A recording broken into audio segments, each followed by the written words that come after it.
Delaware County's only live television newscast from Ball State University's Unified Media Newsroom. You're watching NewsLink Indiana Midday. Hello and welcome to NewsLink Indiana. I'm Garrett Spohr. Not even a pandemic could stop one legendary ice cream shop from keeping its doors open. Customers kept lining up for Ivanhoe's in Upland even during 2 years of COVID-19. NewsLink Indiana's Matthew Borders shows us how the pandemic really affected them. Ivanhoe's is most known for its 100 shakes and sundaes. That is what keeps customers coming back. Mark Sowers is the general manager of Ivanhoe's, and he has been there for 34 years. Sowers says Ivanhoe's had to make changes when the pandemic first started, and it still faces some challenges. When it first happened, we was just carry out only. And we had to close the dining rooms. And of course, that was all new to us. Sowers also says that having enough staff and making sure that everyone involved in being as clean as possible has been a big challenge. That's the biggest challenge, is being able to serve our customers. I feel like I'm very blessed, and everybody loves Ivanhoe's and still wants to come and visit Ivanhoe's. But sometimes I struggle with being able to take care and give the best service that I want to give to the customers. Once some mandates were lifted, Sowers says the restaurant built dividers to keep the dining room safe. With all of these changes, customers still make it a point to visit. Mitch Wheeler says the pandemic did not keep him away. Kind of a family tradition to stop here every time we visit Taylor. I used to grow up going to football games and stopping here afterwards, so it's kind of a tradition, and we just like the restaurant a lot. It's a cool place.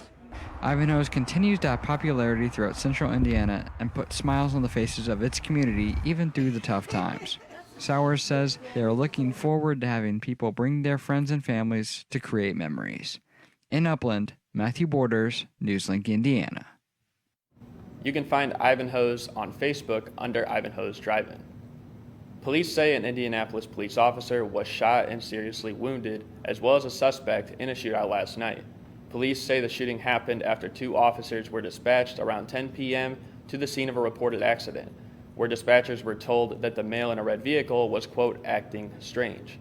The officer was hospitalized in serious but stable condition, while the male suspect was later upgraded from critical to serious condition. The Indiana House unanimously supported sanctions against Russia just hours after Russia's invasion of Ukraine began last week. Approved Thursday, an amendment to Senate Bill 388, which deals with foreign gifts and ownership of agricultural land, would block Russian-controlled businesses from buying property in Indiana for 1 year. The bill is scheduled for a final House vote today. New video posted on Facebook by the Ukrainian Air Force claims to show a successful drone strike by the military. According to the Ukrainian Air Force, the purported attack took place just north of Kherson. It is unclear when the drone strike took place, but the video was uploaded to Facebook yesterday morning.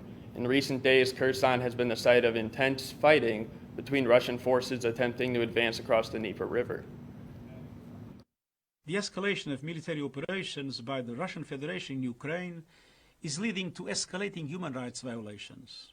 We know the inevitable result of war: civilian casualties, women, children and men forced from their homes, hunger, poverty, and huge economic disruption. Where talks are happening between Ukrainian and Russian delegations, this photo was taken inside that meeting by a Belarus Ministry of Foreign Affairs. It's unclear what, if anything, could come out of these talks. The Kremlin spokesman declined to comment on Russia's goal in the high-level discussions. And though Ukraine has demanded an immediate ceasefire and withdrawal of Russian troops, the Ukrainian president has said he doesn't expect much from the meeting. Even though these talks are happening in Belarus, there are reports Belarusian forces could join Russia. If that happens, the White House says it's prepared to levy more sanctions on the country. The U.S. Supreme Court has agreed to hear a major Native American child welfare case. The court will consider whether the Indian Child Welfare Act of 1978 violates the Constitution. The law requires state adoption agencies to place Native American children with relatives or families of the same tribe when possible. It was passed to stop a crisis in the mid-70s when a large number of American Indian children were separated from their tribes through adoption or foster care placement. Supporters of the law say it's essential to protect the stability and security of Native American tribes.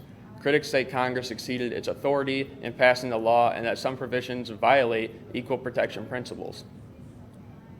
Most Americans live in areas where healthy people do not need to wear masks indoors. That's according to new metrics the U.S. Centers for Disease Control and Prevention released Friday. Now, a number of cities are lifting their mask mandates, including Chicago, who has lifted its mask mandate today. The same goes for children in New York State, who will no longer be required to wear masks in school beginning Wednesday.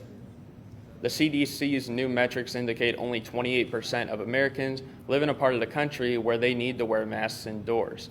The agency has no indoor masking recommendation for those areas, unless there is potentially an increased risk of contacting the virus. The CDC still recommends being fully vaccinated with a booster shot. They also suggest people getting tested for the virus if they have symptoms. A Rhode Island woman who made hundreds of face masks for others during the pandemic is turning her talents toward a children's hospital. 2 years ago, Phyllis Kayer was one of the first people to step up and make hundreds of face masks for people for free. That led to $10,000 worth of donations that she generously gave to her local food pantry. Since the fall, she's been sewing pillowcases for children at Hasbro Children's Hospital in Providence, Rhode Island. To date, Phyllis has donated 200 of so far. Her husband does the designated drop-off, bringing them to Hasbro. Despite spending almost all of her free time and hundreds of hours helping others, Phyllis says what she gets in return is a payment larger than life. Now here's a look at your NewsLink Indiana forecast.